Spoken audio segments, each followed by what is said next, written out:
Hi, I'm Dr. Elliot Adam from ElliotOracle.com. I'm also the author of the best-selling Fearless Tarot and the award-winning Tarot in Love, Consulting the Cards and Matters of the Heart.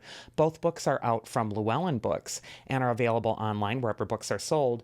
And I also have some signed copies still available at my website, ElliotOracle.com, if you're looking for the perfect gift. But I do ask that you move on that quickly because if you didn't know, I'm moving to England in under a month. And so the shipping cost might be a little bit more from the UK if you're purchasing it in the US. So you got 3 weeks or so to still get a book. It is time for this week's Oracle reveal. So yesterday on my social media, I placed up a photo of 3 different animals, and I asked you to use your intuition and ask yourself which animal's calling to you, because that animal has your message. And the 3 animals were the otter, the dragonfly, and the heron. So if you're just joining me now, ask yourself which animal seems to be getting caught in your head, because that animal has your message. So for those of you who picked the otter, and by the way, this is from the Witch's Familiar Oracle by Deborah Blake. It's a beautiful deck. Otter is feminine, playful. It's associated with that element of water. And Otter might be saying that you're needing to find your joy. You might need to be finding a way to be flexible, adaptable, and to go with the flow of what's happening in your life at this time. Also, Otter is playful. So this could be a time where maybe things are a little heavy and you need to lighten up.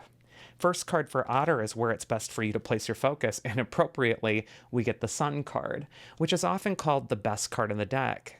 And I think it's called the best card in the deck. Number one, it just does represent that joy. You can see the sun baby here who's on the horse. He's having a great time. The card just evokes a sense of optimism. But I think it's also the best card in the deck because what the sun reminds us is that every day the sun arises anew, and we can always start over. And sometimes we're so held back by a past narrative, the way things have been for so long, that we forget that we can be the architects of our whole new beginning. And we can take advantage of that sun rising and doing something new every day. And so this card could be telling you that it's important to align with the part of yourself that's limitless and that's open to joy again. It might also be a time to make a conscious choice to live a life that really does conjure up more joy in general. Next is going to be advice from your inner wisdom. And we get the Page of Cups. And there's something that both of these cards have in common. They're both associated with children, younger people, and sometimes even having the eyes of a child. For me, the Page of Cups, he's one of the most sensitive cards in the tarot, but he's also the inner child card. Just like a kid, he's kind of taking his pet fish where he shouldn't, and it's peeking out of the cup. It's whispering in his ear. It's telling him where all the sunken treasure is. And so that water element, it can be about getting in touch with your own emotions. But I just feel like you need to play. You need to allow the otter medicine to allow you to just let your hair down, to play, to enjoy what's coming.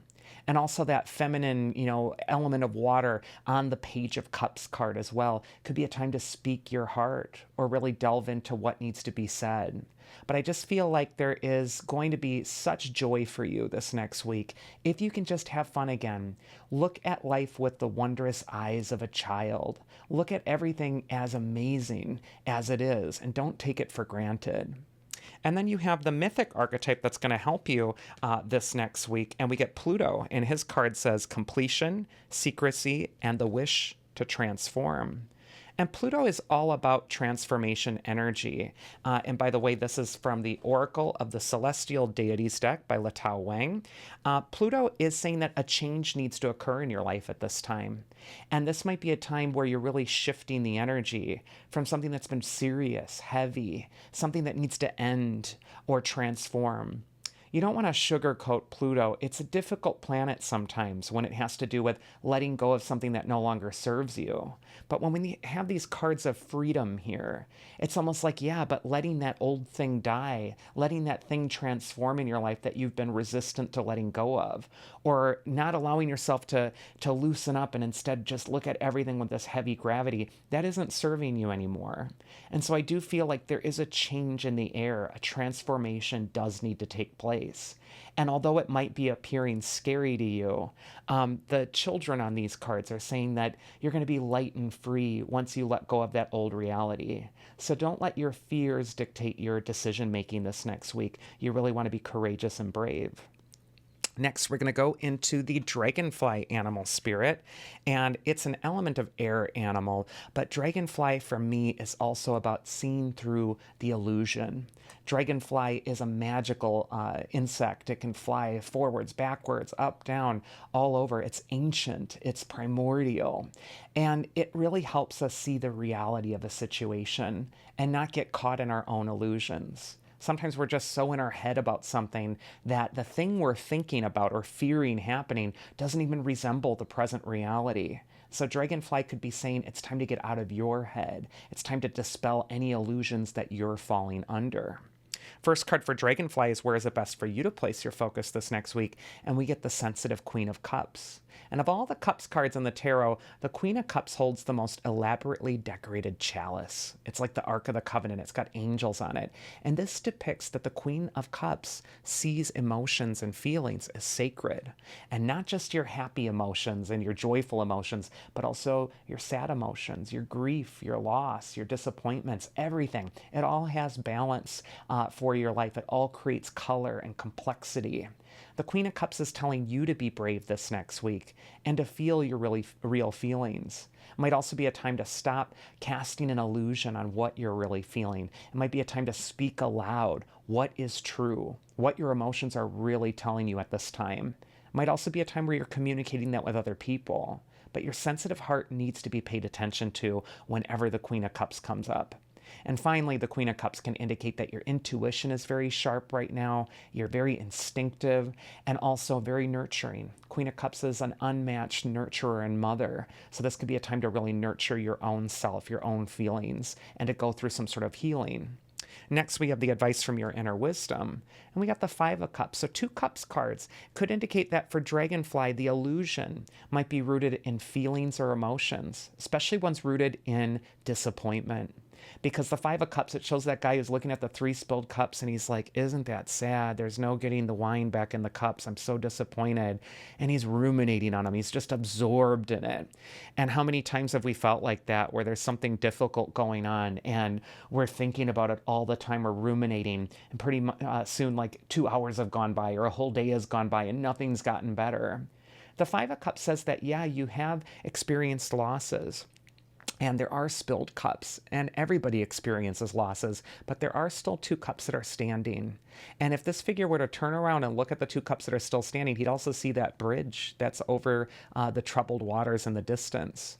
So I kind of feel like you're needing to look at the whole panoply of your emotions this next week. You might also need to be doing some healing with that.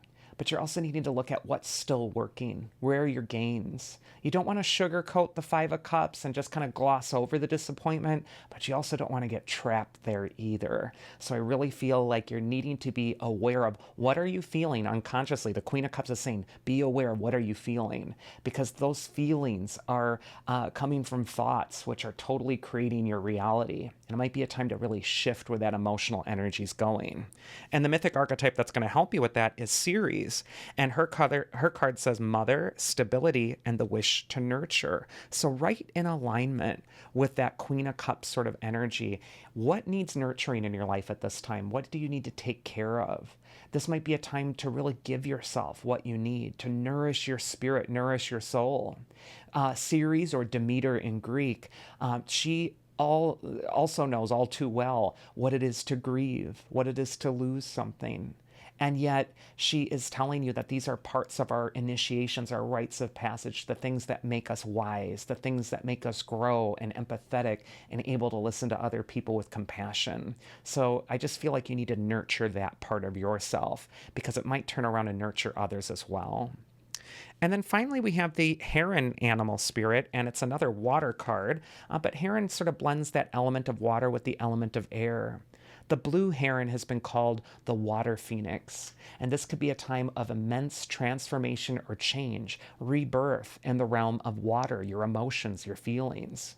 First card for Heron is where is it best for you to place your focus, and we do have that airy card of the Eight of Wands. We see the 8 sticks flying through the air at breakneck speed, but they're not disorganized. They're all parallel to one another. They're all like arrows hitting their target. The advice of the Eight of Wands is that, yeah, things are going to be speeding up. There's momentum. But this card is unique in the Rider-Waite-Smith deck because it's the only tarot card in that deck that doesn't depict a person or even the symbolic part of a person, like a hand or a heart on the card. It just shows those, inanimate objects in a landscape. And so this card says there's an impersonal quality to it. You need to not take things personally right now as things are speeding up for you. It could also indicate that it's time to get organized in your thinking and organized in your ideas. It's time to really get your target in your sights and stay focused on what it is you're trying to manifest. The advice from your inner wisdom this next week, another 8, which is the 8 of Swords. You know, 8s are kind of magical numbers. They're shaped like the infinity symbol. They can really call our attention to cycles that seem to go on infinitely. But there's such a difference in energy with these two cards here. The 8s coming up are a pair, and they're basically saying that there's a fork in the road. There's a choice for you. You can either get moving and get active and be proactive with that 8 of Wands energy, or you can kind of just give up, like the 8 of Swords lady. She's just kind of like, tied up there, feeling abandoned. She's blindfolded, meaning she can't see clearly what's even around her. She could free herself so easily because even though she's tied up with those ropes, she's flanked by these very sharp swords just inches away from her. And this card can really indicate that, sometimes suffering is a choice. Sometimes if we're just passive or toxically passive and we're not proactive with getting something moving or flipping the script in our own head, we're just perpetuating that cycle infinitely.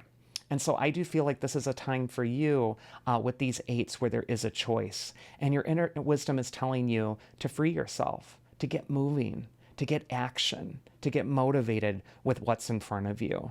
And the mythic archetype that's going to help you with that is Pan. His card says anxiety, resourcefulness, and the wish to live. And Pan in Greek is who we get our word panic from. So I think that's where that anxiety is coming from.